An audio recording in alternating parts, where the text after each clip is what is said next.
जिज्ञासु मित्रों, बहुत बहुत अभिनंदन है आपका हमारे इस चैनल दिव्य सृजन स्पिरिचुअल में। और आज की चर्चा का विषय केनोपनिषद से ब्रह्म ज्ञान का विषय है, इसलिए ब्रह्म ज्ञान लिखा गया है। लेकिन जो चर्चा है उसमें यह महत्वपूर्ण वाक्य है कि मैं उसे जानता भी हूं और नहीं भी जानता। तो किस प्रकार से यह बात कही गई है इसको हम समझेंगे। जो पहले से उपस्थित मित्र हैं उन सबका बहुत बहुत अभिवादन है, अभिनंदन है। राकेश पांडे जी, जगत नारायण जी, आदि सिन्हा जी, तरनजीत सिंह जी, ज्योति दत्ता जी,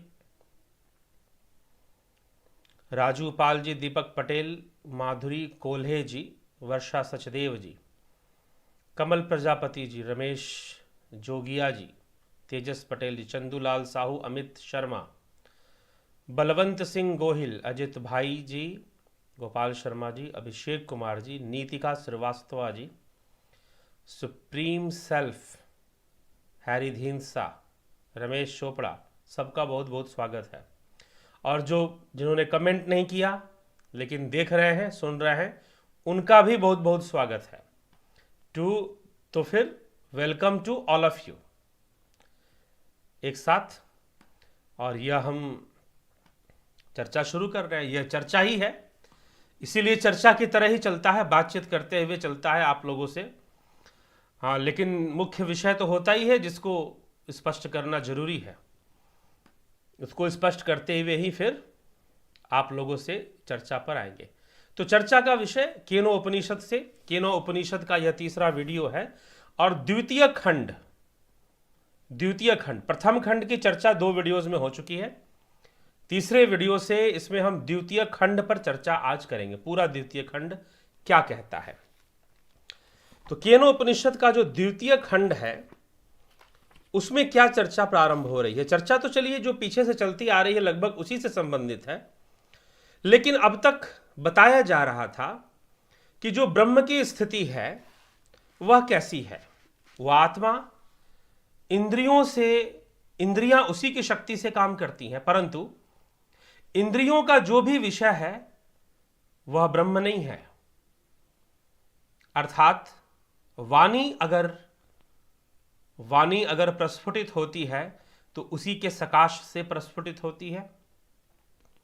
प्राण अगर चल रहे हैं तो प्राणों के चलने के पीछे उसी का सकाश है, और सब कुछ उसी के सकाश से हो रहा है। परंतु यह प्राण स्वयं ही ब्रह्म का विषय प्रतिपादित नहीं करते। यह वाणी कभी भी ब्रह्म नहीं बता सकती। हां, एक चीज हमने कहा था, एक विषय हमने बताया था कि संकेत जरूर कर सकते हैं, तो वह संकेत ही करते हैं। वाणी भी संकेत कर सकती है, लेकिन वाणी का विषय ब्रह्म नहीं है। इंद्रियों का विषय ब्रह्म नहीं है। चक्षु का विषय ब्रह्म नहीं है। चक्षु ब्रह्म के सकाश से देखते हैं, लेकिन ये चक्षु कभी ब्रह्म को नहीं देख सकते। यह इंद्रियां कभी ब्रह्म तक नहीं पहुंच सकती।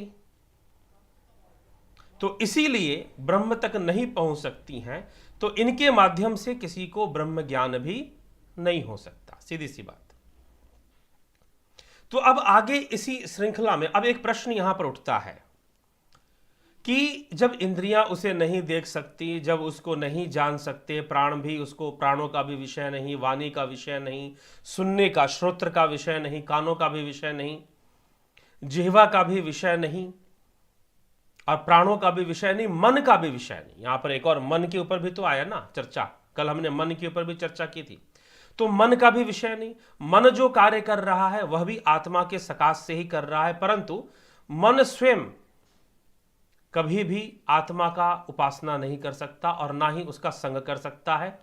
संग तो है ही, संग तो उसके बिना तो कुछ है ही नहीं, तो संग तो सर्वदा है, परंतु उसे जान नहीं सकता, उसे समझ नहीं सकता। बुद्धि का भी विषय नहीं, वह ब्रह्म बुद्धि का भी विषय नहीं, बुद्धि से भी नहीं उसको वो जान सकते। तो प्रश्न ये उठता है कि भाई जो ब्रह्म को बता रहा है उसने ब्रह्म को जाना कैसे? जब बुद्धि का विषय नहीं, मन का विषय नहीं, इंद्रियों का विषय नहीं, तो उसको जाना कैसे? यही तो प्रश्न है। तो कैसे जाना जी? किस प्रकार से जाना?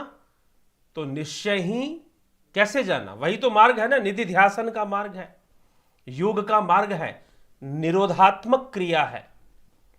निरोध करते हुए जाना। और जो जाना, क्या पूरा जान लिया? यह भी एक प्रश्न उठता है कि निरोध करते हुए जाना। अब निरोध करते हुए कोई कैसे जानता है किसी वस्तु को? निरोधात्मक विषय और निरोध करते हुए जानने का तात्पर्य क्या है? निरोध करते हुए कैसे जाना जाएगा? तो योगश्चित्त वृत्ति निरोध। नारद भक्ति सूत्रों में कहा गया कि भक्ति भी निरोधात्मक है। निरोधात्मक मतलब, निरोध मतलब रोकना, इंद्रियों की गति का निरोध करते हुए, मन की वृत्तियों का निरोध करते हुए, बुद्धि की वृत्तियों का, बुद्धि की अविद्या का निरोध करते हुए, योग से, एकाग्रता से, ध्यान से निरोध करते हुए वह ब्रह्म जो है सबसे पहले ज्ञान के रूप में प्रतिबिंबित होगा। सबसे पहले ज्ञान के रूप में प्रतिबिंबित होगा। तो वह ज्ञान की अवस्था है, और ज्ञान की जो अवस्था होती है वह सर्वदा क्या होती है? अपूर्ण होती है। जो ज्ञान की अवस्था होती है वो सर्वदा अपूर्ण होती है, पूर्ण नहीं हो सकती। क्योंकि जहां पूर्णता आ जाएगी वहां ना ज्ञान, ना अज्ञान, ना ज्ञानी, ना गुरु, ना शिष्य, ना भक्त, ना भगवान। जहां पूर्णता आ गई वहां तो यह घटित हो जाएगा। तो इसीलिए जो ज्ञान की भी अवस्था है वो अपूर्णता के कारण ही है, परंतु निरोधात्मक क्रिया से, योग के द्वारा निरोध करते हुए, वृत्ति निरोध कर देने से जब प्राणों की गति, प्राणों की चंचलता शांत हो जाती है और वृत्तियों का निरोध हो जाता है, तो उस शांत अवस्था में उस ब्रह्म का प्रतिबिंब दिखाई देता है, वो ब्रह्म का साक्षात्कार होता है। कैसे? जैसे एक तालाब है, जैसे एक तालाब है। अब तालाब में कोई कपड़े धो रहा है, कोई नहा रहा है, तालाब का पानी भले साफ है, पहले तो उसका साफ करना पड़ेगा पानी को, और साफ करने के साथ उसे शांत करना पड़ेगा। पत्थर कोई फेंक रहा है, कोई उसमें कूद जा रहा है तालाब के अंदर, कोई कपड़े धो रहा है, कोई कुछ कर रहा है, कोई कुछ कर रहा है, कभी चिड़िया आकर उसमें डुबकी लगा देती है। तो तालाब के जल के ऊपर क्या होगी? सतह पर तरंगे पैदा होती रहेंगी, वेव्स क्रिएट होते रहेंगे। और जब तरंगे पैदा होती रहेंगी तो नीचे का जो तल है ना, जो स्थिर है, वो कभी दिखाई नहीं दे सकता। वह कभी दिखाई नहीं दे सकता। वह जो तालाब है वही तो आधार है ना, वह जो तल है उसका, जो उसका बेसिन है, वही तो आधार है कि तालाब का अस्तित्व है। लेकिन वो कभी दिखाई नहीं देता। जब जल शांत हो जाएगा ना, जब जल शांत हो जाएगा, बिल्कुल वेवलेस हो जाएगा, कोई तरंग उसके अंदर नहीं, जब तालाब का जल शांत हो जाएगा तो नीचे का सतह, नीचे की जो सतह है ना, वो साफ साफ दिखाई देगी, वो साफ साफ दिखाई देगी। उसी प्रकार से इन सभी इंद्रियों के पीछे, इंद्रियां किसका अंग है? सूक्ष्म शरीर का, स्थूल शरीर का नहीं। स्थूल शरीर के अंग तो हाड़ मांस है, हाड़ मांस, मज्जा, रक्त, इन सब से बना है, स्नायुओं से, इन सब से स्थूल शरीर बना है। लेकिन इंद्रियां, पंचभूत, अंतःकरण चतुष्टय, इन सब से तो सूक्ष्म शरीर बना है। तो जब शांत हो जाएगा ना, ये वृत्तियां जब शांत हो जाएंगी, जब रिएक्शंस रुक जाएंगे, बहुत सारे रिएक्शंस होते रहते हैं हमारे भीतर भीतर, साइकोलॉजिकल रिएक्शंस। और वो अनेकों वेव्स क्रिएट करते रहते हैं, अनेकों आइडियाज क्रिएट करते रहते हैं। वो जब वेव्स शांत हो जाएंगी तो नीचे का जो तल है वो साफ दिखाई देगा। वैसे ही जब प्राणों की चंचलता शांत हो जाएगी ना, प्राणायाम क्यों करते हैं?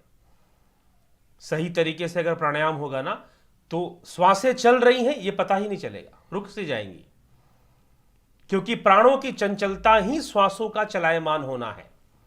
और प्राण स्थिर हो जाएंगे तो ये श्वासें अपने आप स्थिर हो जाएंगी, मतलब बैलेंस स्टेट में आ जाएंगी। रुक जाएंगे इसका मतलब ये नहीं कि उसकी मृत्यु हो जाएगी, हाँ, लेकिन इसके अंदर जो गति है वो संतुलित हो जाएगी, तो स्थिर हो जाएगी।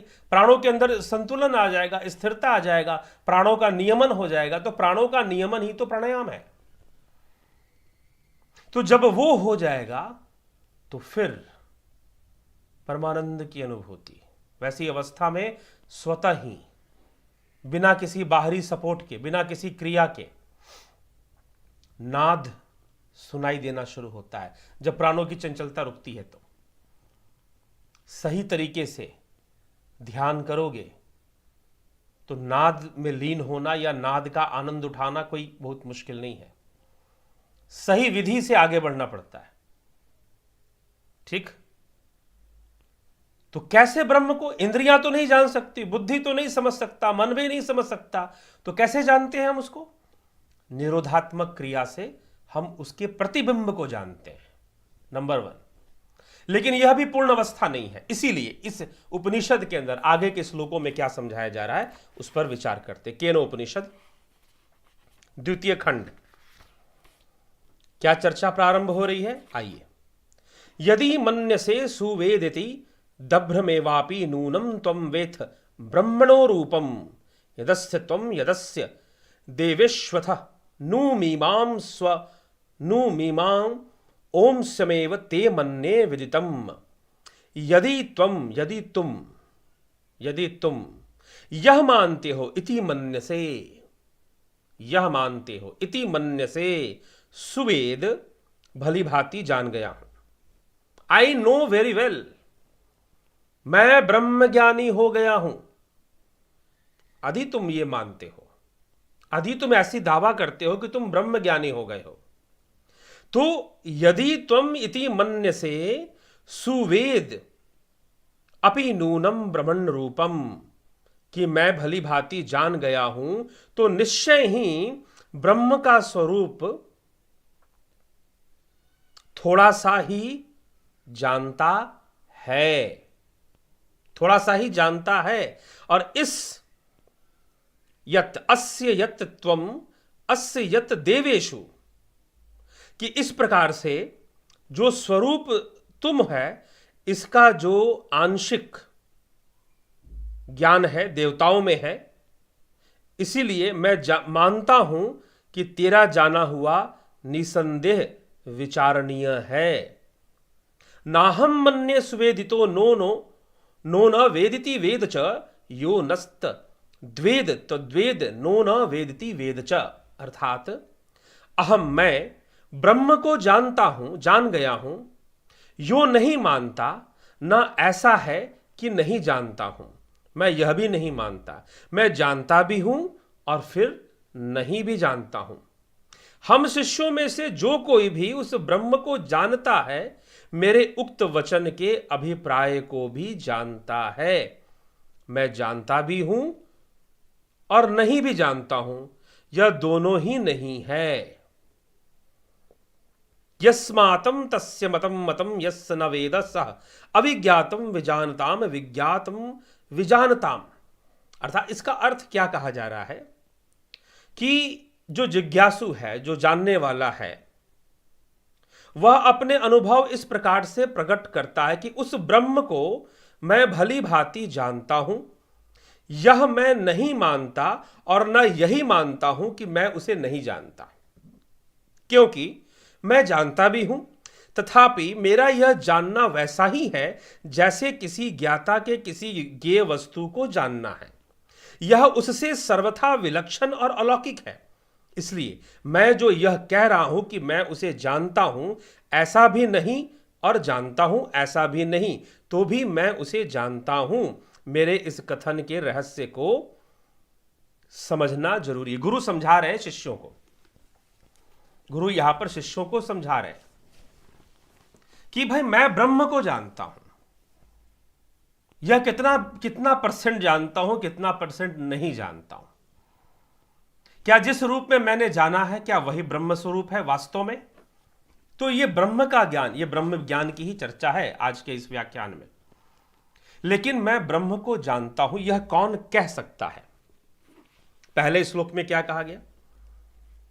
जिज्ञासु को सावधान करते हुए कहते कि हमारे द्वारा बतलाए हुए ब्रह्म तत्व को सुनकर यदि तुम, या फिर मैंने जो तुम्हें ज्ञान दिया है उसके माध्यम से यदि तुम ऐसा मान लेते हो कि तुम ब्रह्म को पूरी तरह से जान चुके हो, भली भांति जान चुके हो, तो यह निश्चय ही तूने ब्रह्म को बहुत थोड़ा ही जाना है। क्योंकि उस परब्रह्म का अंशभूत जो जीवात्मा है उसको अथवा समस्त देवताओं में यानी मन बुद्धि प्राण इंद्रिय आदि में जो ब्रह्म का अंश है जिससे वह अपना काम करने में समर्थ हो रहा है, उसको यदि तू ब्रह्म समझता है तो तेरा यह समझना यथार्थ नहीं है। अब देखिए पूरी बातों की काट हो रही है। यहां पर क्या काट हो रही है? पहले क्या बताया गया कि इंद्रियां, मन बुद्धि इंद्रियां प्राण आदि जितनी भी क्रियाएं हो रही हैं वह सब उस ब्रह्म के सकाश से ही हो रही हैं, ब्रह्म के सकाश से ही हो रही है। परंतु ऐसा कह देने से या कुछ साधना की थोड़ी अनुभूतियों से तुम ये दावा मत करो कि तुम ब्रह्म को जान गए हो। तुम ये दावा मत करो कि तुम ब्रह्म को जान गए हो, लेकिन तुम ब्रह्म को नहीं जाने हो ऐसा भी तो नहीं है। ऐसा भी तो नहीं है। तुम ब्रह्म को जान भी गए हो लेकिन तुम ब्रह्म को नहीं जानते भी हो। दोनों ही बातें हैं और दोनों ही बातें नहीं भी हैं। यह बड़ी विचित्र बात है। उपनिषद कुछ इसी ढंग से अपनी बातों को रखते हैं। इसीलिए उपनिषद जो भी एक बार अध्ययन कर लेता है थोड़ी सी समझ पैदा हो जाती है। वो समझ जाता है कि दार्शनिक साहित्य में इससे श्रेष्ठ पूरे विश्व में कुछ भी नहीं है। दार्शनिक साहित्य में इससे श्रेष्ठ पूरे विश्व में किसी को इतना सम्मान नहीं मिला। जब दाराशिकों ने पढ़ा, उपनिषदों को पढ़ा जब दाराशिकों ने, तो फिर उन्हें लगा कि मैं कहां फंसा हुआ हूं, मैं किन विचारों में फंसा हुआ हूं और यहां पर कौन से विचार दिए जा रहे हैं।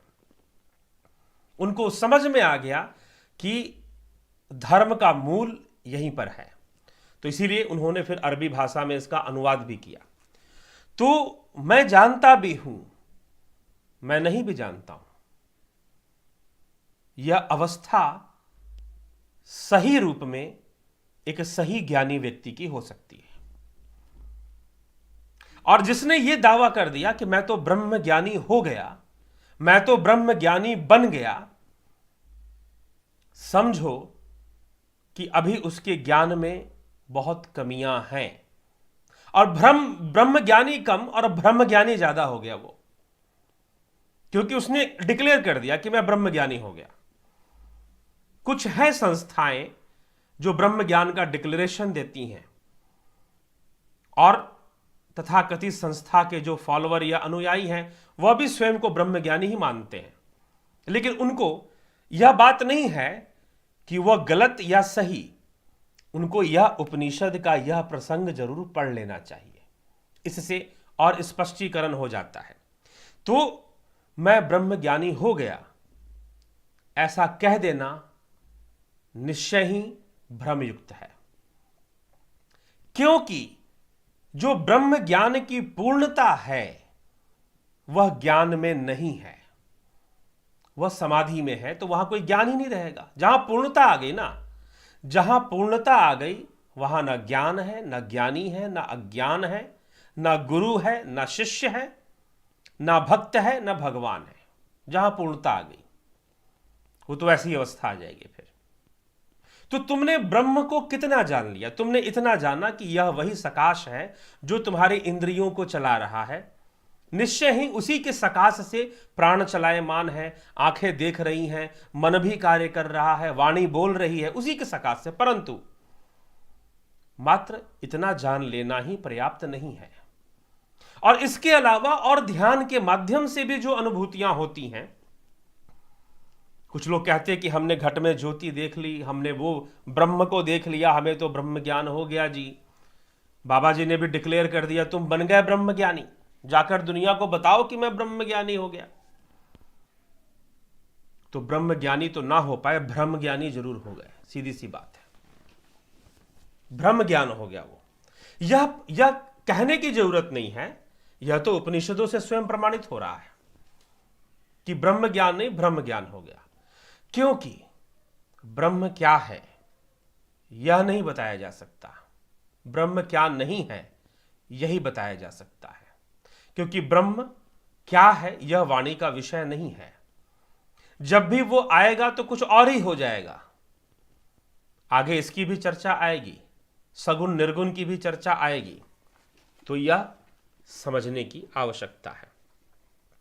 तो यहां पर यही समझाने का प्रयास है कि यस्या मतम तस्य मतम मतम यस्य न वेद सः अविज्ञातम विजानताम विज्ञातमविजानताम। जिसका यह मानना है कि ब्रह्म जानने में नहीं आता उसका जाना हुआ है, जिसका यह मानना है कि ब्रह्म मेरा जाना हुआ है वह नहीं जानता है। जानने का अभिमान रखने वालों के लिए जाना हुआ नहीं है, और जिनमें ज्ञातपन का अभिमान नहीं है उसका जाना हुआ है, अर्थात उसके लिए वह अपरोक्ष है। कितनी स्पष्ट बात कही जा रही। जो ये दावा कर रहा है कि मैंने ब्रह्म को जान लिया, तो सीधा समझ लो कि उसको ब्रह्म ज्ञान नहीं है। ये इस श्लोक का अर्थ है। जो ये दावा कर रहा है कि मैं ब्रह्म ज्ञानी हूं, वह ब्रह्म ज्ञानी वास्तव में नहीं है, क्योंकि वह उस तरीके से जानने का विषय नहीं है। लेकिन जो थोड़ा सा भी जान गया है, क्योंकि जानेगा तो थोड़ा सा ही जानेगा, पूरा जान लेगा तो बताने लायक रहेगा ही नहीं। जो लोग ब्रह्म का उपदेश दे रहे हैं या ब्रह्म विचार दे रहे हैं, उन्होंने थोड़ा सा ही जाना है, और वो जो थोड़ा सा जानने वाले हैं वो कभी ये दावा नहीं करेंगे कि वो ब्रह्म ज्ञानी है, वो कभी वो दावा नहीं करेंगे। लेकिन वो एक बूंद के बराबर भी जानना बहुत भाग्य से हो पाता है, बहुत ही पिछले जन्मों की बहुत खोज, बहुत तपस्या रही हो तभी हो पाता है, बहुत प्रयास रही हो तभी हो पाता है, वह थोड़ा सा भी जानने वाली जो बात है। लेकिन वो थोड़ा सा जानने वाला साधक, वह योगी भली भांति समझता है कि अभी तो मैंने जाना ही क्या है, मैंने किया ही कितना है। वो उसे इस बात की समझ भी साथ में होती है। इसीलिए उसके द्वारा कभी यह दावा नहीं होगा कि मैं ब्रह्म ज्ञानी हो गया। ब्रह्म ज्ञानी हो गया नामक कोई अवस्था नहीं होती। अगर यह अवस्था होती है तो यह परा है। परा है मतलब मन बुद्धि से परे है। वह तो समाधि की अवस्था है, वह तो कैवल्य की अवस्था है फिर। और कैवल्य की अवस्था में क्या नहीं रहता? इंडिविजुअलिटी नहीं रहती, व्यक्तित्व नहीं रहता, व्यक्तित्व का लय हो जाता है। ठीक, तो इसीलिए कैवल्य की अवस्था है वो। तो मैं जान गया, यह कहने वाला नहीं जानता, और जो कहता है कि नहीं मैं तो अभी पूरा नहीं जान पाया हूं, अभी तो बहुत कुछ बाकी है, मैं तो मार्ग पे चल रहा हूं, तो वह निश्चय ही कुछ जानता है, वह निश्चय ही कुछ जानता है। लेकिन जो यह घोषणा कर रहा है कि मैं ब्रह्मज्ञानी हो गया, मैं ब्रह्मज्ञानी हो गया, वह कुछ नहीं जानता। सच्चाई यह है कि वह कुछ नहीं जानता, क्योंकि जिस दिन वो जानने की प्रक्रिया में आ जाएगा और जानना शुरू कर देगा, उस दिन वह यह कहेगा ही नहीं कि मैं जान गया हूं, मैं ब्रह्मज्ञानी हो गया हूं। इस बात के दावा ही नहीं करने वाला वो। तो इस प्रकार से केनोपनिषद में इसकी चर्चा हो रही है। आगे श्लोक देखते हैं। प्रतिबोध विदितम मतम मृतत्वम ही वंदते आत्मना विंदते वीरियम विद्या विंदते अमृतम। उपयुक्त प्रतिबोध से उत्पन्न ज्ञान ही वास्तविक ज्ञान है। ऐसा बोध होना, ये जो वास्तविक ज्ञान क्या कह रहे हैं एक मनुष्य के लिए, कि जो ये दावा कर दिया कि मैं ब्रह्म ज्ञानी हो गया, समझो कि वह कुछ नहीं जानता। वो ब्रह्म ज्ञान के बारे में उसको रत्ती भर भी ज्ञान नहीं है। लेकिन जिसने ये कहा कि मैं तो नहीं जानता, मैं तो अभी मार्गी हूं, मैं नहीं जानता, जो थोड़ा बहुत जानता हूं मैं उसमें यह नहीं कह सकता कि यही मैंने पूर्ण जान लिया, तो जो ऐसी भाषा का प्रयोग करे तो समझो कि वो जानता है, उसने उसकी समझ विकसित हो गई है। लेकिन जो ये घोषणा कर रहा है कि आई एम ब्रह्म ज्ञानी, उसको ब्रह्म ज्ञान तो बिल्कुल नहीं है, ब्रह्म ज्ञान जरूर हो गया है। यहां इस उपनिषद के मंत्र का जो अर्थ है उपयुक्त। अब यहां पर आप कहोगे कि भाई निंदा तो श्लोक में ही निंदा आ जा रही है ना यहां, तो ठीक है, तो आगे चलते हैं। उपयुक्त प्रतिबोध, ऐसी समझ का पैदा हो जाना, वास्तव में ज्ञान के मार्ग की, सच्चे ज्ञानी का, सच्चे ज्ञान मार्गी का संकेत देता है, पहचान बताता है। सच्चे ज्ञान मार्गी का पहचान बताता है कि हां, क्योंकि पूर्ण होने का दावा कोई कर नहीं सकता है। सबसे पहली बात तो यह, जो कर रहा है, कहते ना कि हमारे गुरुजी तो पूर्ण हो गए, हमारे गुरुजी क्या हो गए, पूर्ण गुरु हैं, पूर्ण सदगुरु हैं। ऐसी कोई अवस्था व्यक्त रूप में नहीं होती, ऐसी कोई अवस्था व्यक्त रूप में नहीं होती जिसे आप पूर्ण ज्ञानी और पूर्ण कह सकते हैं। सब मार्गी हैं, मार्गी। हां, कोई मार्ग में काफी आगे निकला हुआ है, कोई मार्ग में काफी पीछे पड़ा हुआ है, तो जो आगे निकला हुआ है उसका कर्तव्य है कि पीछे वालों को सहायता करे, बस यही है। जो आगे निकला हुआ है पीछे वाले को मार्ग के बारे में बताए कि भाई आगे बढ़ो, कैसे बढ़ोगे, कैसे अभ्यास करोगे। सब मार्गी हैं। इसलिए मैं कहता हूं कि मैं यहां पर बस सहयोग करने के लिए हूं। अगर मैं आपको कोई साधना बता रहा हूं तो कुछ बता रहा हूं, तो इसका मतलब यह नहीं कि मैं पूर्ण गुरु और कुछ क्या क्या हो गया हूं। जो आजकल टाइटल लगाए जाते हैं, जो आजकल टाइटल लगाए जाते हैं गुरुओं के सामने, पूर्ण गुरु और बहुत कुछ लगाए जाते हैं, छोड़िए उन सब बातों को। तो थोड़ा शास्त्र अध्ययन कर लेना चाहिए ना, स्पष्टीकरण मिल जाता है इससे।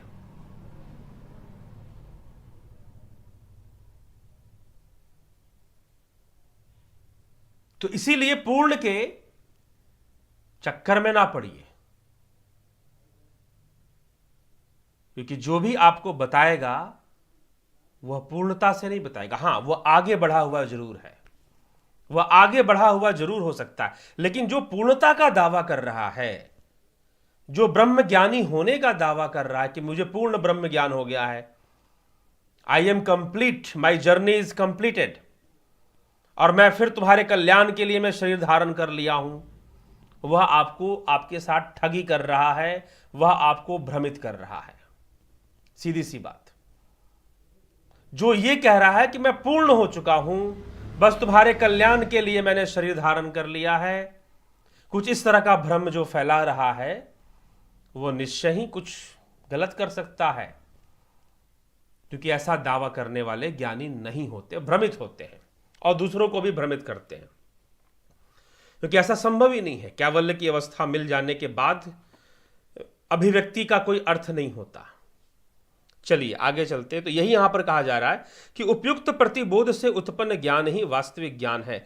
अमृत स्वरूप परमात्मा को, अमृत स्वरूप आत्मा को प्राप्त करता है, वही प्राप्त करता है जो ये समझता है कि मैं पूरा नहीं जानता, मैं तो जानने की प्रक्रिया में हूं, मैं तो मार्ग में हूं। बस फर्क इतना है, उस मार्ग में ही कोई ज्यादा जान गया है, कोई कम जानता है। तो ज्यादा जानने वाला थोड़ा जो आगे बढ़ गया है वो पीछे वालों की सहायता कर देगा, बस इतना ही है। और यही संभव है, यही हो सकता है। तो अमृत रूप पर ब्रह्म पुरुषोत्तम को प्राप्त होते हैं। इसी प्रकार से जो ईमानदारी से और सही विधि से ध्यान योग आदि निधिध्यासन क्रियाएं करते हैं, वह निश्चय ही वहां तक पहुंच पाते हैं। ठीक, तो आइए चलते हैं। इसके बाद आगे चलते हैं। अगले श्लोक में कह रहा है कि इह चेद वेदिथा सत्यमस्ति न चेदिहा वेदिन महति विनिष्ठि भूतेषु भूतेषु विचित्य धीरा प्रत्यस्मा लोकाद मृता भवन्ति। इस मनुष्य शरीर में, यदि इस मनुष्य शरीर में अगर आपने उस आत्मा को जान लिया तब तो बहुत कुशल है। अगर आपने आत्मा को जान लिया तो बहुत कुशल। इस मनुष्य शरीर के बारे में भी कहा जा रहा है कि इसको जान लिया तो बहुत कुशल है। यदि इस शरीर के रहते रहते नहीं जान पाया तो महान विनाश है, महान विनाश है। तो बुद्धिमान पुरुष भूतेषु भूतेषु प्राणी प्राणी में विचित्य समझकर इस लोक से प्रयाण करके अमर हो जाते हैं। जो सर्वव्यापी अर्थात मानव जन्म अत्यंत दुर्लभ है। पहली बात तो ये, मानव जीवन अत्यंत दुर्लभ है, मानव जन्म अत्यंत दुर्लभ है।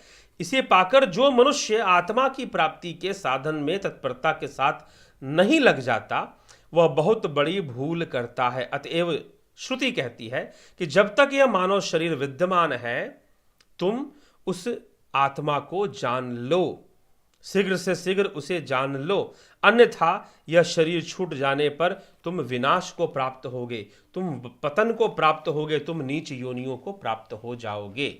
पतन को प्राप्त होने का मतलब ये। तो यह विषय यहां पर आ जाता है। तो ब्रह्म ज्ञान का यह विषय यहां स्पष्ट किया गया है। अब जो बातें कही जाती हैं, जो बातें बताई जाती हैं, वो अपने अपने परिवेश के अनुसार बताई जाती है। ठीक, तो आइए अब हम इसको चलते हैं।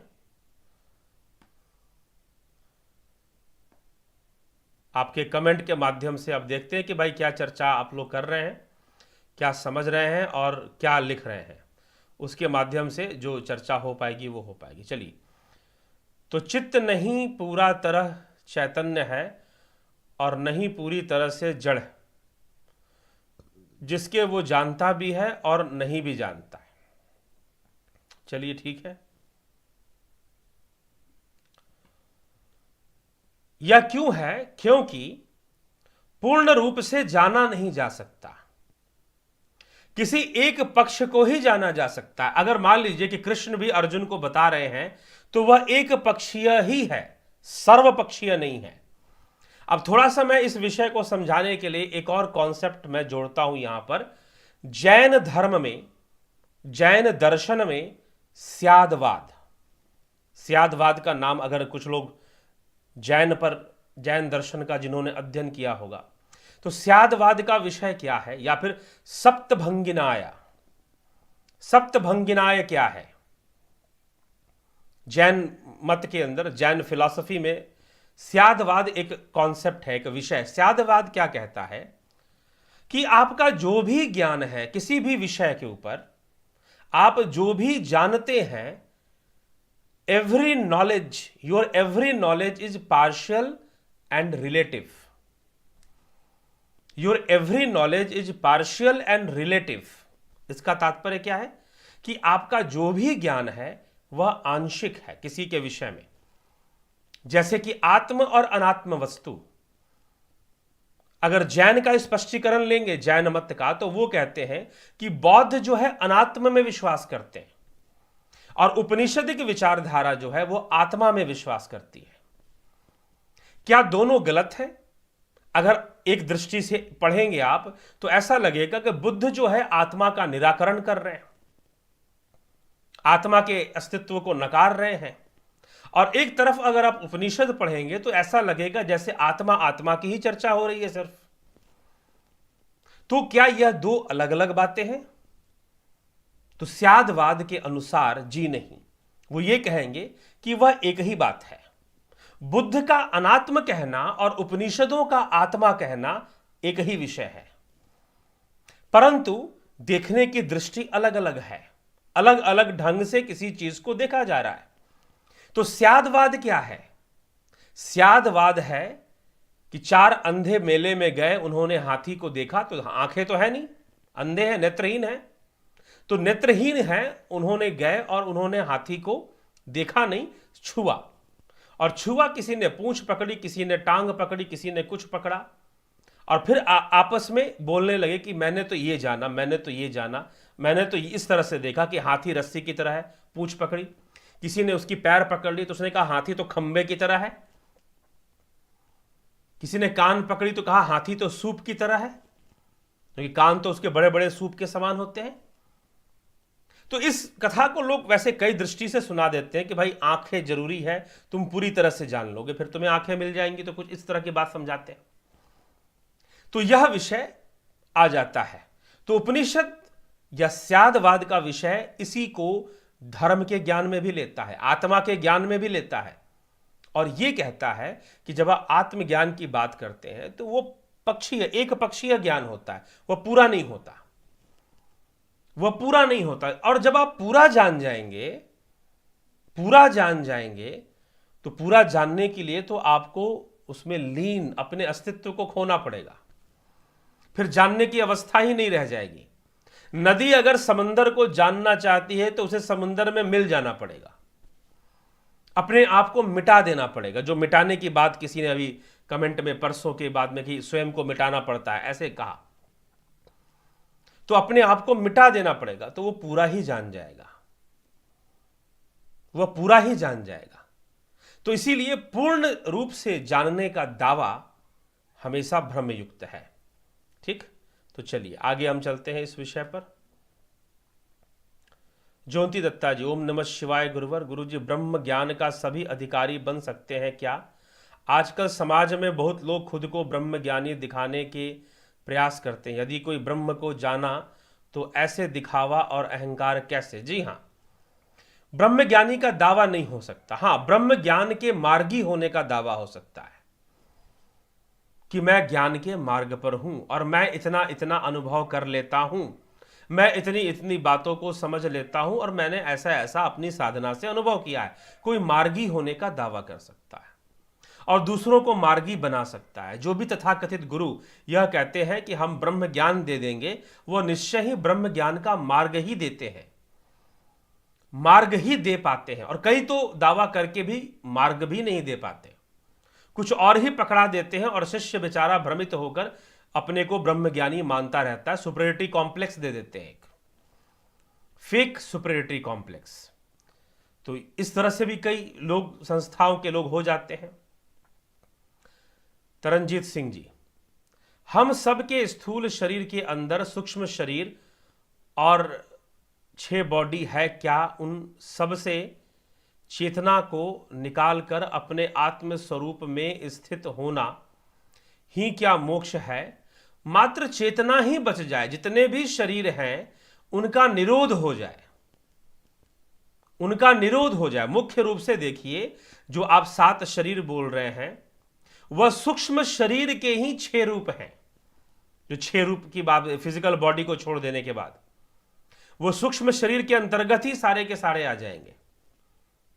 ठीक है, वैसे तो पंच शरीर की भी बात आती है, पंचकोश की बात आ जाती है। हमारा एक आनंदमय शरीर है, एक प्राणमय शरीर है, एक अनोमय अन्नमय शरीर है।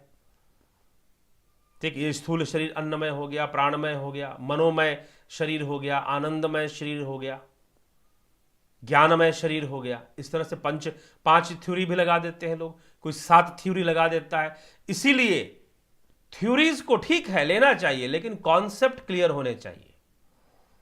अगर कॉन्सेप्ट क्लियर नहीं है तो 7 शरीर भी समझ में नहीं आएगा, 3 शरीर भी समझ में नहीं आएगा, पंच शरीर भी समझ में नहीं आएगा, और झगड़ा दूसरा कि नहीं जी 7 होते हैं, नहीं जी 5 होते हैं। पता चला कि बात एक ही विषय की हो रही है। बात तो आप पानी की ही कर रहे हो, लेकिन एक कह रहा है कि नहीं जल बोलेंगे, एक बोल रहा है कि नहीं नीलू बोलेंगे, एक बोल रहा है कि नहीं तन्निर बोलेंगे। तमिल भाषा में तन्निर बोलते, तन्निर कांडुआ, पानी ले आओ। ठीक है, तो इस तरह से बोलेंगे लोग फिर, लेकिन बात तो वही है, तुम 7 शरीर की चर्चा उठा दीजिए, चाहे पंच शरीर की चर्चा उठा दीजिए, या सिर्फ सूक्ष्म शरीर की बात कीजिए। इसलिए शब्द जाल में खुद भी मत उलझिए और किसी को उलझाइए भी मत। तो फिर ब्रह्म क्या, भ्रम ही पैदा होगा उससे। गुरुजी, आपके एक वीडियो था शिव पुराण पर जिसमें कहा गया है कि परब्रह्म में इच्छा हुए अद्वैत से द्वैत होने का, लेकिन चैंत्य परब्रह्म में इच्छा कैसे उत्पन्न हो सकती है? चैंत्य परब्रह्म में इच्छा उत्पन्न नहीं हो सकती, लेकिन इच्छा का जो निर्माण हो रहा है वो कहां से हो रहा है, ये बताइए। इच्छा तो बुद्धि में हो सकती है, लेकिन बुद्धि कहां से अस्तित्व में आ गई? बुद्धि कहां से अस्तित्व? अरे भाई, आप इंद्रिय से देख रहे हैं, इंद्रियों से देखकर आप तुलना कर रहे हैं, समस्या यहां पर फिर आ जाती है। ठीक है, संपूर्ण संसार ही ब्रह्म है, वैश्वानर रूप में यह संपूर्ण जगत ही ब्रह्म है। ये नदी, पहाड़, यहां तक कि ये कंप्यूटर, मोबाइल, वीडियो, सब कुछ तो ब्रह्म ही है। ब्रह्म से परे तो कुछ है ही नहीं, यही तो अथर्वश्रुति कहती है। तो जो इच्छा भी है, जो इच्छा भी है, विवर्त के रूप में ब्रह्म से ही उत्पन्न हो रही है।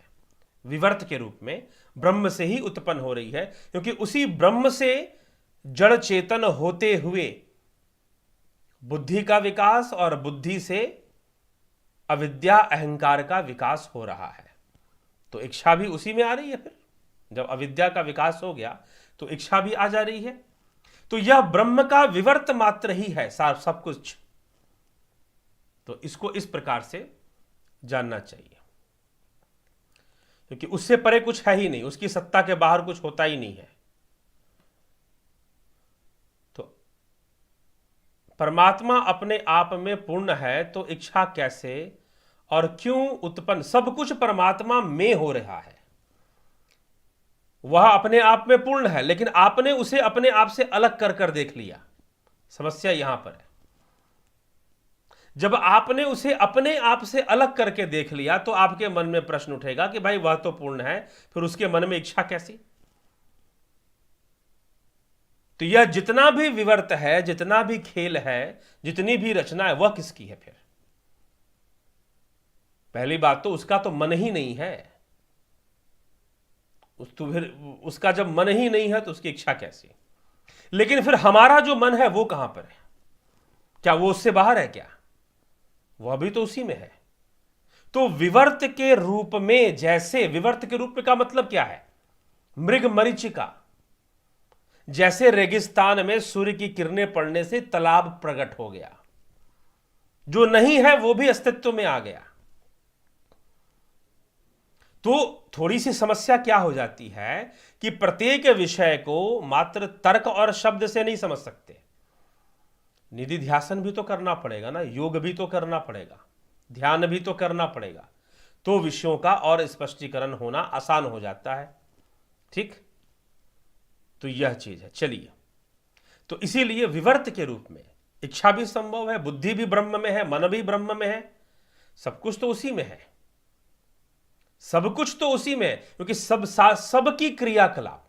क्या बिजली के अंदर सिनेमा दिख सकता है क्या? ये बताइए मुझे। बिजली में फिल्म दिख सकती है, बिजली में आप सिनेमा, अभी आप वीडियो देख रहे हैं, क्या बिना बिजली के देख रहे हैं? नहीं देख रहे हैं। तो लेकिन क्या बिजली में डायरेक्टली दिखता है? नहीं दिखता है। बिजली में डायरेक्टली नहीं दिखता, लेकिन एक समीकरण है, इलेक्ट्रिसिटी को का एक समीकरण है, जिस समीकरण के बन जाने से आप उसी बिजली के माध्यम से टीवी में सिनेमा देख लेते हैं। लेकिन सिनेमा क्या बिजली के भीतर घुसा हुआ है? ऐसा कहेंगे नहीं। लेकिन क्या बिना बिजली के संभव है क्या? वह जो सिनेमा है बिना बिजली के संभव है? वो बिना बिजली के भी संभव नहीं है। चाहे सिनेमा हॉल में देख लो, चाहे टीवी पे देख लो, चाहे लैपटॉप पर देख लो, चाहे मोबाइल पे देख लो, बिना बिजली के उसका अस्तित्व नहीं है। बिना बिजली के उसका फिल्म आप नहीं देख सकते, चाहे सिनेमा हॉल में देखें, चाहे टीवी में देखें, चाहे मोबाइल में देखें, चाहे लैपटॉप, जहां भी देखें आप। Without electricity you can't watch movies. तो क्या मतलब है इसका? क्या सिनेमा, तो फिर करंट बिजली का तार देखो, उसमें सिनेमा दिखाई देता है क्या? गलती से पकड़ लिए तो चिपक जाओगे। तो फिर बिजली से सिनेमा कैसे बन जा रहा? मैं एक एग्जाम्पल दे रहा हूं यहां पर बिजली का। बिजली कोई ब्रह्म नहीं है, वो भी ब्रह्म का विवर्ती माना जाएगा। तो इस प्रकार से यह तर्क के माध्यम से इसको हम इतना ही समझा जा सकता है, ठीक। बाकी तो योग का विषय है। इसलिए तो कहा जा रहा है ना कि ये दावा मत करो कि तुम पूर्ण जानते हो, पूरा जानने का दावा मत करो, क्योंकि सच्चाई है कि तुम पूरा नहीं जानते हो, तुम तो अभी अधूरा जानते हो। हां, जितना जानते हो उसमें तुम दावा कर सकते हो कि मैं इतना जानता हूं। तो यह विषय है। प्रणाम गुरु जी, ओम नमः शिवाय। कृपा कर गुरु तत्व पर कुछ बतलाएं जी। हम बतलाते रहते हैं, कभी और आगे आएगा यह विषय जो कि गुरु तत्व पर ही चर्चा होगी।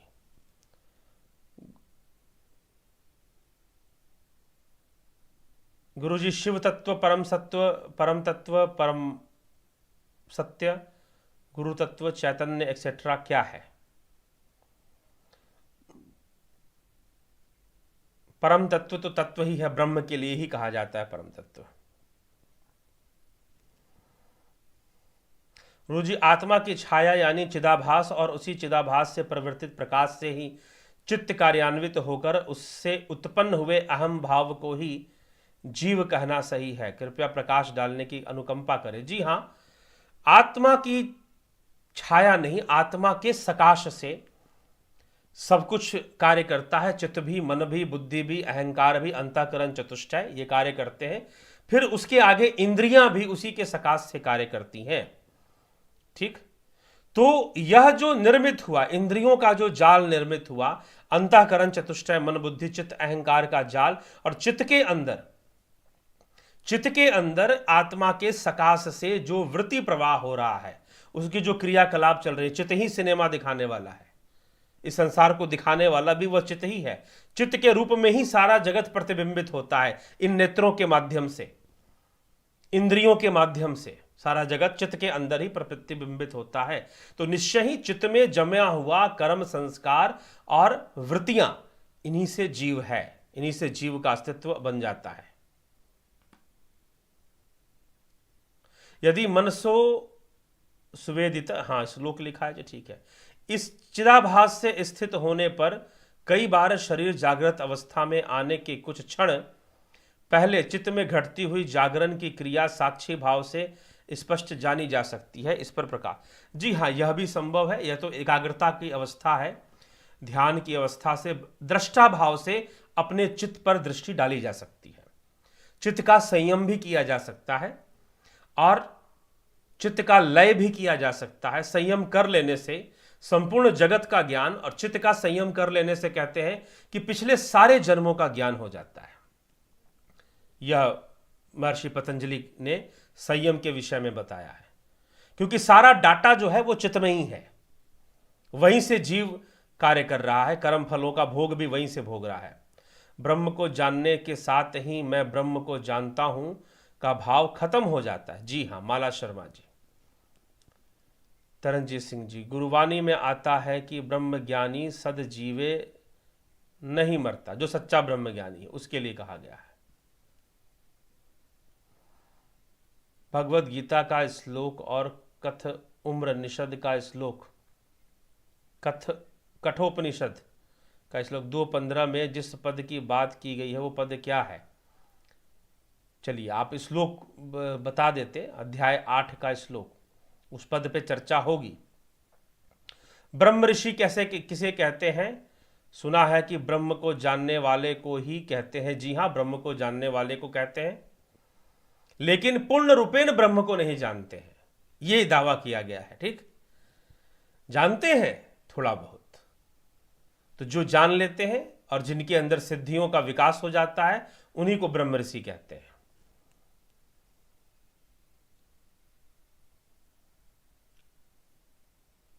गुरुजी, ब्रह्म का ज्ञान होने पर ब्रह्म ज्ञानी हो गया, ऐसा क्यों नहीं कह सकते? क्योंकि जो ज्ञान हुआ है वो पार्शियल है, आंशिक है, सच्चाई ये है।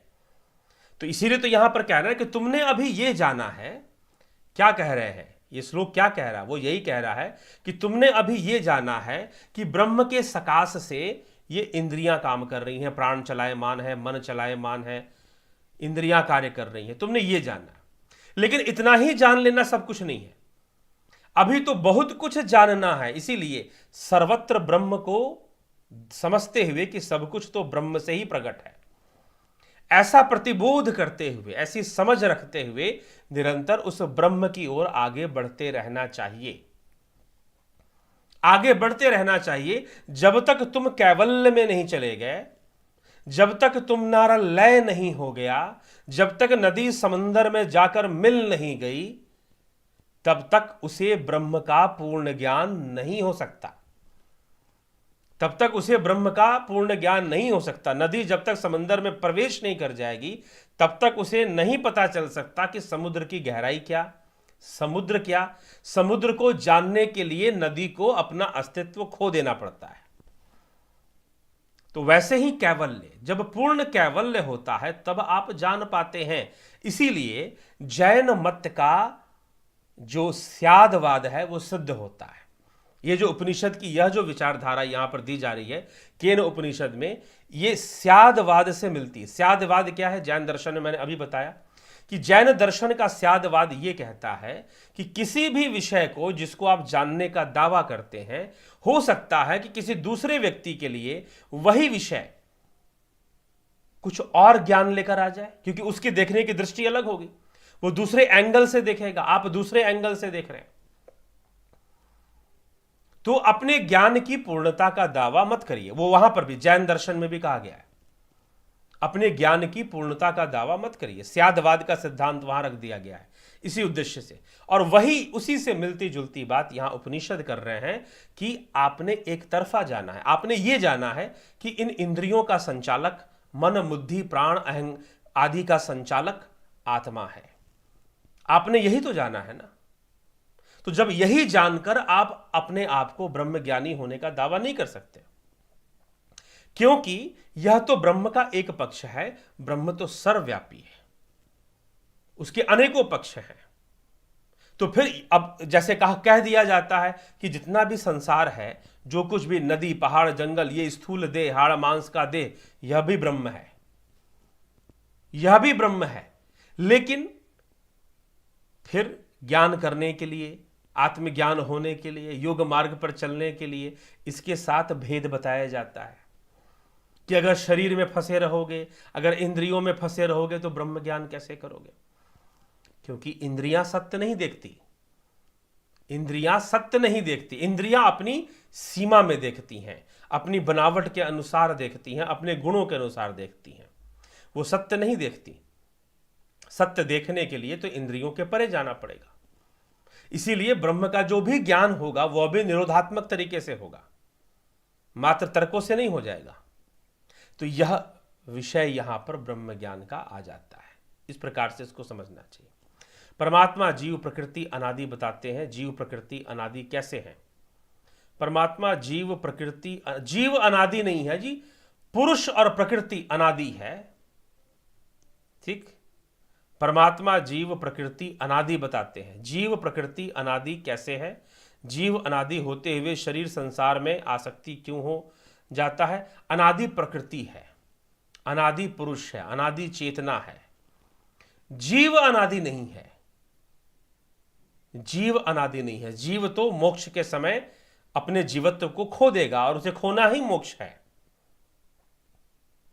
और जब तक उसके अंदर इच्छाएं बनी हुई हैं तब तक जीव बनकर भटकता रहेगा। गुरु जी, मानव योनि में जन्म होने पर पशु योनि में कैसे जाया जा सकता है? क्योंकि मानव शरीर धारण करने पर पंच कोशों की निर्मिति हो जाती है। जो पशु कोश पशु योनि में है, नहीं है। ये किसने कहा कि पंचकोश पशु योनि में नहीं है? ये कहाँ इसका प्रमाण है इस तथ्य का? क्योंकि पंच कोशों से ही सब कुछ बना हुआ है। पंचीकरण का सिद्धांत देख लीजिए। स्थूल जल का निर्माण कैसे हुआ? उसमें पांचों तत्व हैं। स्थूल वस्तुओं का निर्माण, पंचीकरण, एक बार मुझे लगता है कि पंचीकरण के अनुपात के सिद्धांत को एक बार बताना पड़ेगा। उसमें स्थूल जगत की सृष्टि का जो वर्णन है, पंचीकरण वेदांत का कॉन्सेप्ट है, वेदांतिक कॉन्सेप्ट इसे कहा जाता है, वेदांत के अंदर इसका अध्ययन होता है। तो पंचीकरण का जो सिद्धांत है उसमें स्थूलीकरण कैसे हुआ, सूक्ष्म तत्व स्थूल में कैसे बन रहे हैं। तो पंचभूत जो है एक विशेष अनुपात में मिलते हैं। मान लीजिए जल तत्व का निर्माण हो रहा है, जल मतलब कि जो पानी है, स्थूल जल जिससे कि हम स्नान करते हैं या नदियों में जिसे हम बहते हुए देखते हैं, उसमें भी पांचों तत्व हैं। सूक्ष्म रूप में उसमें भी पांचों तत्व विद्यमान है। सूक्ष्म रूप में एक अनुपात में पांचों तत्व मिलते हैं। इसीलिए बाहरी दृष्टि में जो आप पांच तत्व देखते हैं वो उनका वास्तविक रूप नहीं है, वो पंचीकृत रूप है, वह पंचीकृत रूप है।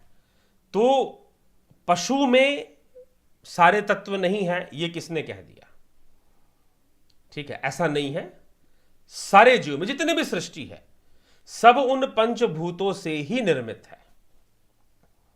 सब में आकाश की, अरे भाई जब आत्मा है, जब आत्मा है और आत्मा ही सर्वव्यापी है, पत्थर में भी आत्मा है।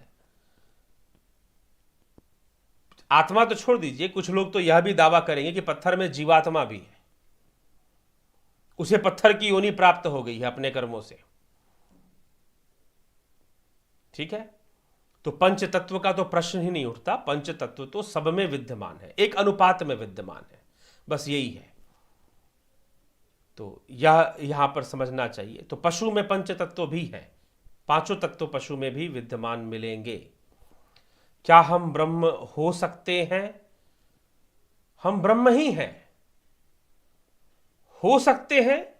यह अज्ञानता का पर्दा हटना जरूरी है, माया का पर्दा हटना जरूरी है, निराकरण जरूरी है माया का, उसका हटना जरूरी है। निराकरण कहने का तात्पर्य यहां पर, निराकरण का मतलब हो जाता है किसी तर्क का काट कर देना, लेकिन निराकरण नहीं, निवारण जरूरी है। उसका पर्दा वो हट जाए माया का, तो हम ब्रह्म ही हैं। फिर इसी भावना से तो अहम ब्रह्मास्मि कहा गया है।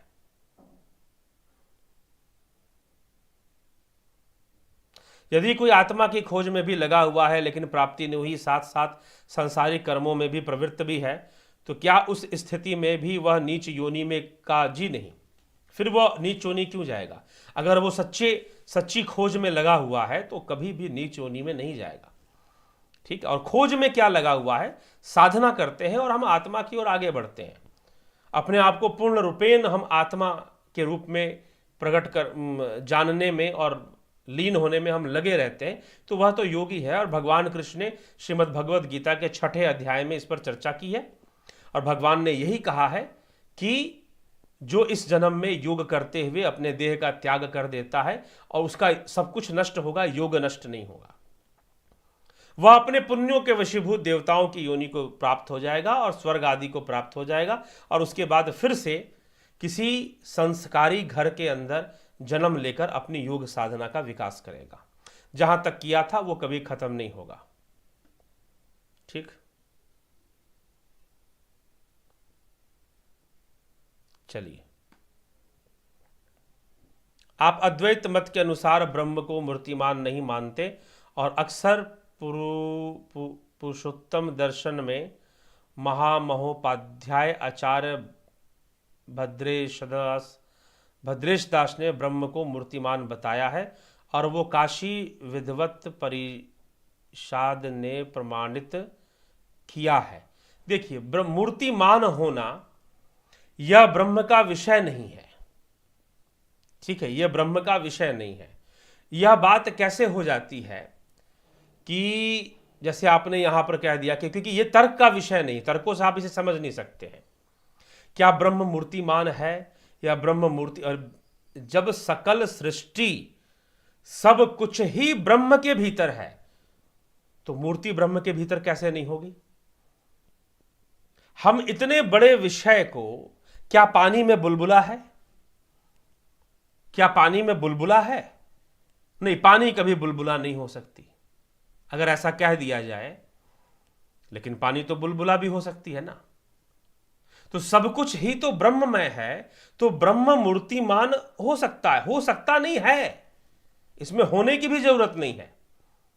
यह जो सगुण और निर्गुण का जो दिमाग है ना, यहीं पर सारा खेल गड़बड़ हो जाता है। क्योंकि मनुष्य की बुद्धि है, जितना सोच सकती है उतना सोचती है। सगुण और निर्गुण यह तुम अपनी बुद्धि से बोल रहे हो। ठाकुर रामकृष्ण परमहंस ने कहा था, किसी ने उनसे पूछा, उनको उत्तर भी यदि मिला कि क्या ईश्वर सगुण है या ईश्वर निर्गुण है, तो उन्होंने कहा कि यह तो तुम्हारी बुद्धि कह रही है। ईश्वर सगुण भी है, निर्गुण भी है, और जहां तक तुम्हारी बुद्धि नहीं जा पा रही है, ईश्वर वह भी है। इस प्रकार से उत्तर दिया था ठाकुर रामकृष्ण परमहंस ने। मूर्तिमान है, अमूर्तिमान है, निराकार है, ये तो तुम्हारी सारा बुद्धि का उपज है भैया। ये सारी तुम्हारी बुद्धि की उपज है। तो जहां तक तुम्हारी बुद्धि जा रही है उससे बहुत आगे वह भी है। जहां तक तुम कुछ नहीं बोल पा रहे वह भी है वो। हम जो बोल पा रहे हैं सगुण, निर्गुण, मूर्तिमान, साकार, निराकार, हम जो कह पा रहे हैं यह बातें, यह तो हमारे बौद्धिक विषय है। हम बुद्धि हमारी जहां तक जा पा रही है हम वहां तक बोल पा रहे हैं और वहां तक तर्क कर रहे हैं। लेकिन जहां तक हम नहीं बोल पा रहे, जहां तक हम तर्क नहीं भी कर पा रहे हैं, ईश्वर तो वह भी है, ब्रह्म तो वह भी है। बस इसीलिए तो यहां उपनिषद के विषय में क्यों आया कि मैं जानता हूं, ऐसा कहने वाला वास्तव में नहीं जानता है। क्योंकि जितना उसकी बुद्धि में समा रहा है वह अपूर्ण है। जितना अनुभव वह प्राप्त कर रहा है और जिसको वो ज्ञान की भाषा में ज्ञान कह रहा है, ज्ञान दृष्टि कह रहा है और ज्ञान प्राप्ति कह रहा है, वास्तव में वो सारी प्रक्रिया अपूर्ण है, पूर्ण नहीं है। यही केनोपनिषद में समझाने की कोशिश यहां पर की जा रही है। लेकिन उतना भी जानने के लिए प्रयासरत रहना चाहिए। लेकिन जो उतना भी जान जाएगा वो इस बात का दावा नहीं करेगा कि मैं सब कुछ जान गया, मैं ब्रह्मज्ञानी हो गया। वह यह जानेगा कि हां, ज्ञान तो आ रहा है लेकिन आगे तो अभी बहुत कुछ है जहां मुझे पहुंचना है। उसे लगता रहेगा, जो सच्चा साधक होता है ना, और जो नाद ध्यान करने वाले साधक जो कुछ अनुभव कर लेते हैं दिव्यता का, एकाग्रता का बल भी उनके अंदर विकसित हो जाता है, उनकी ललक बढ़ जाती है और आगे जानने की, और आगे देख लेने की, और गहराई में प्रवेश कर जाने की। तो साकार कहना, निराकार कहना, यह तो बुद्धि का विषय है। ठाकुर ने कहा कि तुम जो बुद्धि से समझ सकते हो उतना बोल रहे हो कि सगुण है कि निर्गुण है, निर्गुण नहीं है कि सगुण नहीं है, क्या है। इस सगुण निर्गुण से परे जहां तुम्हारी बुद्धि नहीं पहुंच सकती, ईश्वर तो वह भी है। ठीक, तो मूर्तिमान क्यों नहीं है भाई? मूर्तिमान भी है, ठीक ना। तो यह मूर्तिमान वाला विषय अभी अगले खंड में आ जाएगा। केनो उपनिषद के अंदर ही इसकी चर्चा भी आती है थोड़ी। तो किस रूप में ब्रह्म जो है प्रकट होकर देवताओं को समझाता है, तो वह भी चर्चा इसमें की गई है।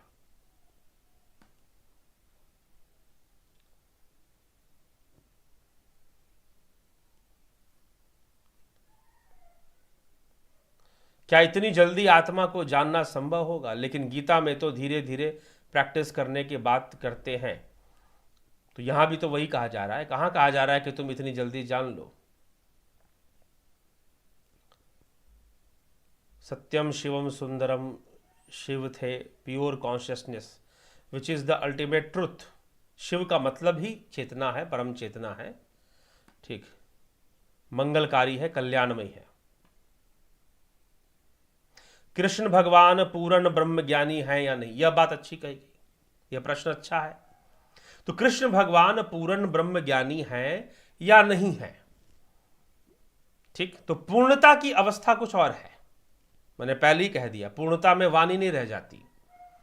लेकिन कृष्ण अपनी वाणी से, देखिए यही बात है ना, मैंने समुंदर को देखा, थोड़ा बहुत समुंदर के लहरों में मैं प्रवेश कर गया, कोई थोड़ा और ज्यादा प्रवेश कर गया, ज्यादा अंदर डुबकी लगाकर आ गया कोई, तो अब उसको अंदाजा लग गया कि भाई ये तो समुंदर ऐसा है, अथाह है। लेकिन बहुत कुछ मुझे पता चल गया इसके बारे में, मुझे बहुत कुछ पता चल गया, लेकिन पूरा पता चल गया ऐसा नहीं है, इसीलिए तो वो अनंत है। अभी गीता में ही एक श्लोक है जहां पर इसकी चर्चा की गई है कि यह ज्ञान पूर्ण नहीं होता। तो तुम जब तक पूर्णतः अपना लय नहीं कर दोगे, जन्म मरण तुम्हारा खत्म नहीं हो जाएगा, तब तक तुम्हारी स्थिति परम धाम में नहीं होने वाली, तब तक तुम्हारी स्थिति ब्रह्म में नहीं होने वाली। तब तक तो तुम मार्गी हो, मार्ग पे चल रहे हो। कृष्ण ने भी यही समझाया है, कृष्ण ने भी यही समझाया है। और कृष्ण स्वयं के लिए, अपनी आत्मा, अपने लिए मतलब अपने शरीर के लिए नहीं। यहां पर ध्यान रखिएगा, आप मेरा गीता व्याख्या पढ़ लीजिए। मैंने स्पष्ट रूप से वहां पर कहा है कि कृष्ण जब कह रहे हैं कि मैं ब्रह्म हूं या मैं इस प्रकार से, वह अपने शरीर के लिए नहीं कह रहे, वह अपने मोर मुकुटधारी द्वापर युगा अवतारी रूप के लिए नहीं कह रहे, उस शरीर के लिए वो नहीं कह रहे, वो वास्तव में ब्रह्म के लिए ही कह रहे हैं। ठीक। तो जो वह जानता है, जो अंतर की गहराई में इस हद तक उतर चुका है, जान चुका है, वो पूरा जान गया है, कंप्लीटली क्लियर कर लिया है, वो इसका दावा कहां कर रहे हैं? ठीक है। तो इसीलिए वो गीता के श्लोक में ही वो बातें प्रमाणित हो जाती हैं। उस पर चर्चा 6ठा अध्याय भी पढ़ लीजिए, 13वें 12वें अध्याय में भी आ जाइए। ठीक है।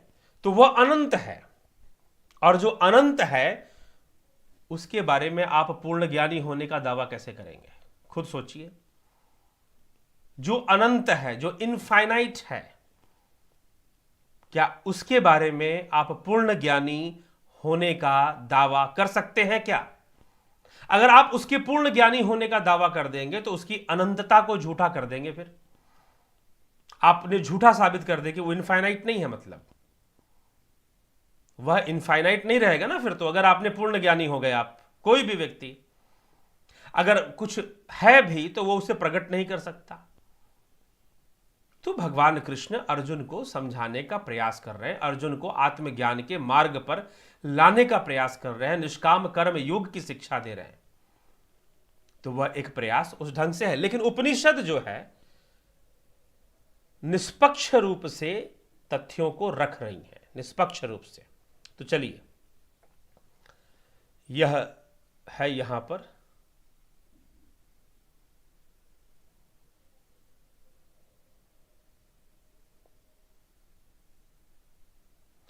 अगर प्राइम एडिट्स, अगर सब कुछ एक है तो फिर ठाकुर रामकृष्ण परमहंस का गधा क्या है? ये माया का ब्रह्म से कोई घड़ा का, घड़ा क्या होता है भाई? घड़ा लिख रहे हो, गधा लिख रहे हो, क्या लिख रहा है?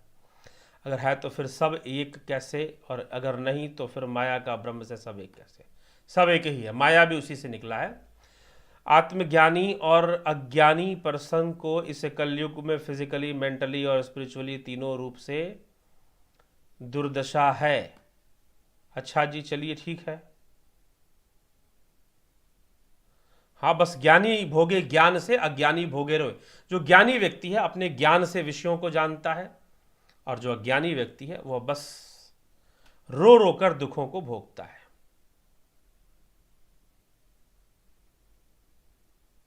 प्लीज इसे हल करें। क्या हल करें? अगर सब कुछ एक है तो फिर ठाकुर रामकृष्ण परमहंस का घड़ा, घड़ा लिखे हैं। घड़ा लिखने का क्या मतलब है? क्या है ये? माया को भ्रम से कोई अलग अस्तित्व है? ब्रह्म से नहीं, माया कोई ब्रह्म से अलग अस्तित्व नहीं है। माया भी ब्रह्म का विवर्त मात्र है, माया ब्रह्म से अलग नहीं है।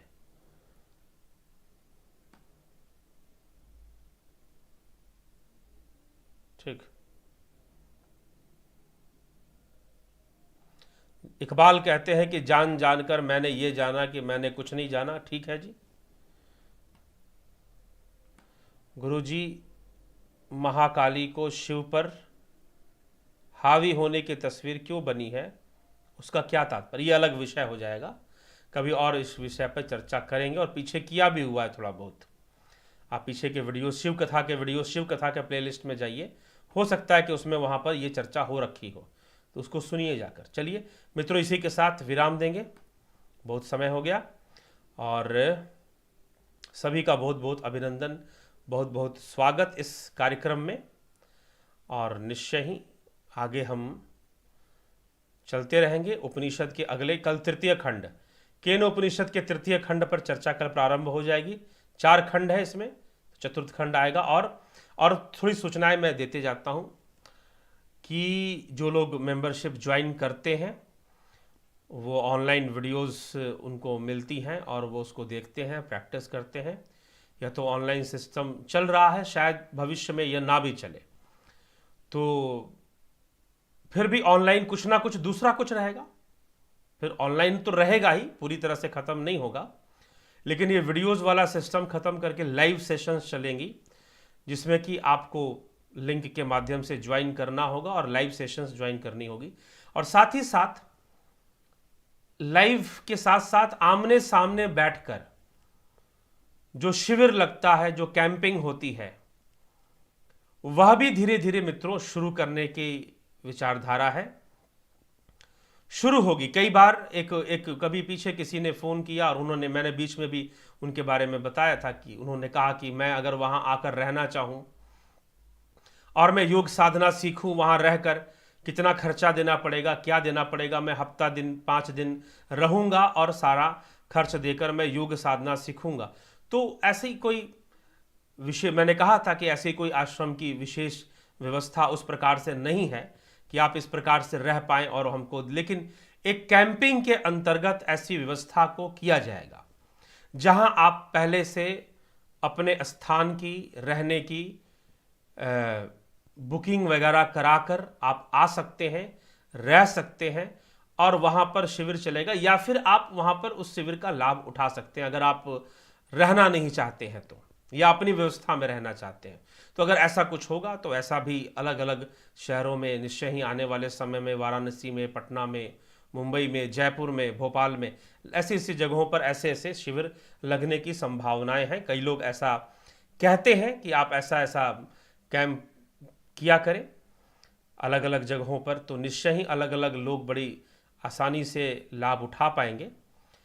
तो अगर वैसी कोई व्यवस्था होती है भविष्य में तो आपको बताया जाएगा, आपको सूचित किया जाएगा, यहाँ पर लाइव सूचना में दिया जाएगा कि इस शहर के अंदर ऐसा कैंप होने वाला है, शिविर होने वाला है, आप ज्वाइन करना चाहते हैं, कैसे उसको ज्वाइन करना है, कैसे उसमें उसका बुकिंग होगा, क्या कि किस प्रकार से वहाँ जाकर बैठना है और लाभ उठाना है, वो फिर आपको बताया जाएगा। तो वो एक अलग व्यवस्था के अंतर्गत आएगा, तो उसके लिए प्रतीक्षा करें। लेकिन ऐसे प्रयास में कुछ आप ही की तरह जिज्ञासु ही हैं जो कि मिले भी, साधना भी उन्होंने सीखी और उनका भी प्रयास रहता है कि कुछ ऐसा हो सके तो बड़ा अच्छा होगा। तो ठीक है, होगा तो इसकी सूचना आपको दी जाएगी। तो मतलब कि एक मैं अभी इसलिए बता रहा हूँ ताकि आप जो लोग ये चाहते हैं कि नहीं हम ऑनलाइन नहीं सीखेंगे, हम वीडियो से नहीं सीखेंगे, हमने तो आमने सामने बैठकर सारे संशय दूर करते हुए बढ़िया से सीखना है, तो निश्चय ही उसका एक विशेष लाभ तो है, इसमें कोई संशय नहीं है। उसका एक विशेष लाभ है, उसका एक विशेष महत्व और विशेष आनंद है, तो उसका लाभ भी उठाने का अवसर मिलेगा। मैं एक संकेत दे रहा हूं, पहले मैंने एक बार कह दिया था कि अभी कोई ऐसी व्यवस्था नहीं है तो हम आपको ऐसी सुविधा नहीं दे सकते, लेकिन अब उसके लिए प्रयास किया जा रहा है, प्रयास किया जा रहा है। तो अलग अलग शहरों के अंदर ऐसे स्पिरिचुअल कैंप लगाने का, मेडिटेशन कैंप लगाने की व्यवस्था करने के पीछे ध्यान दिया जा रहा है। तो अगर आपके नज़दीक या फिर मान लीजिए कहीं होता है और आप वहाँ पहुँच सकते हैं, तो अच्छी बात है, वहाँ पहुँचिए और लाभ उठाइए, ठीक है। तो जहाँ पर आप मान लीजिए 5 दिन का अगर चलता है, 7 दिन का चलता है, तो आप उतना टाइम रुकने की व्यवस्था आपको मिल जाए, तो ऐसी व्यवस्था करने के पीछे विचार किया जा रहा है, ठीक। हाँ, मन मर्जी से तो रुकने की व्यवस्था नहीं होगी कि कोई कहेगा हम 1 महीना रह जाएंगे, तो वैसा संभव नहीं है। लेकिन फिर भी कुछ दिनों का, जितने दिन का चलेगा साधना का, ध्यान योग का जो कोर्स है, जुपिटर कोर्स जो चलता है ध्यान योग का, वो जितना समय चलेगा उतना के लिए हम जरूर व्यवस्था करेंगे। तो आने वाले समय में इसकी जानकारी आपको चैनल के माध्यम से जरूर मिलेगी। तो बहुत बहुत आभार। इसी के साथ विराम देते हैं। आज का ये विश्राम इसको प्रदान करते हैं, कल फिर से शुरू होगा। विराम तो नहीं है, विराम इसलिए नहीं क्योंकि तो श्रृंखला है, चल रही है, इसलिए विश्राम है। बहुत बहुत धन्यवाद।